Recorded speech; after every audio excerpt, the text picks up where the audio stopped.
My name is Odongauto. I am a political philosopher, a graduate of the University of Pompeu Fabra in Barcelona.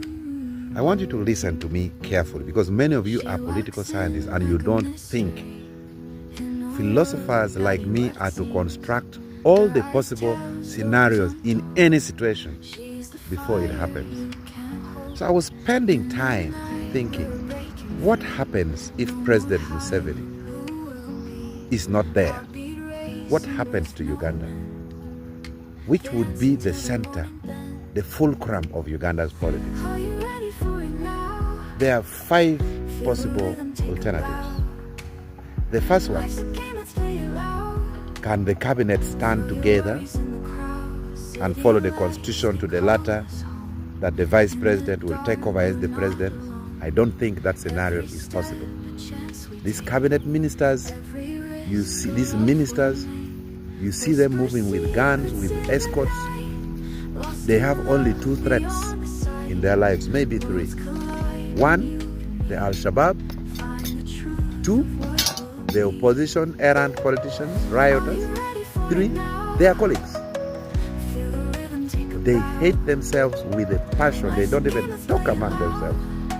Some, they just are united by the presence of President Museveni. So the cabinet are not united. So that situation that the cabinet can rally behind a single person is out. That is one scenario. The second scenario, what happens if President Museveni is not there? Can the NRM party hold together and direct the country wherever they want to? It is very unlikely because the level of hatred and intrigue and fighting for money among the major NRM actors in the country, it's laughable. Even some of us who have been in opposition have a cleaner heart and talk objectively about what is good and what is right.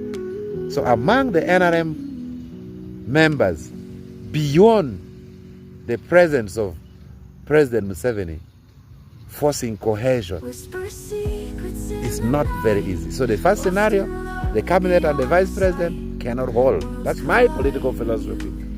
The second scenario, the NRM party has a lot of internal acrimony, cannot hold. What comes to the third scenario?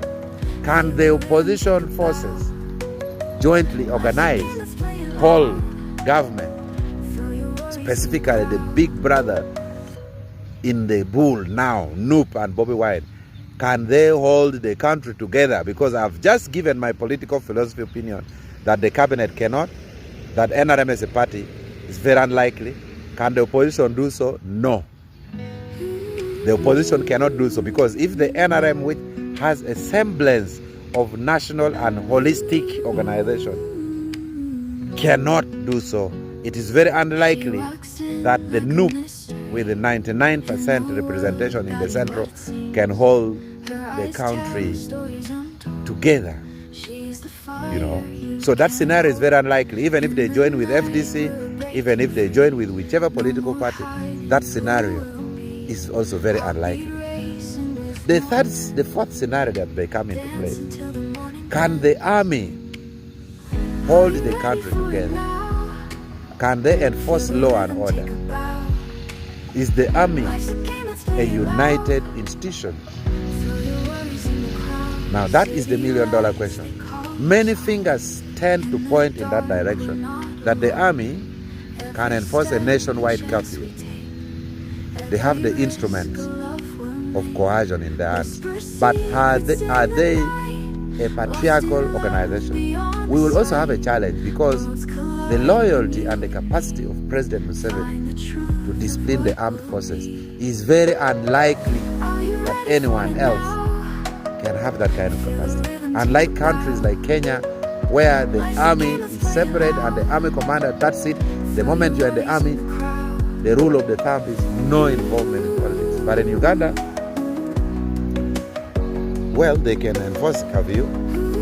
They can enforce a curfew, but at the same time, where the opposition is residing in the capital city, in Kampala, no one can enforce a curfew forever. For how long will you do that? The people don't want it. The opposition is in the city. the soldiers in deployment would want pay. So this puts us in a scenario as political scientists and political philosophers that the scenario of a government of national unity, in my opinion, is more unlikely. Although the army may hold for a while, for a period not exceeding 6 months, because the international pressure and sanctions would come. So it's a pity that as political philosophers we have difficulties in constructing the likely scenarios in Uganda. Uganda is now like sports betting. Uganda is now like a casino. You cannot tell anything. You can only predict the oscillations while President Museveni is in power. Beyond that, we cannot. But be it as may, in a way or another, the country will sort itself. These are my preliminary views. Tell me what you think.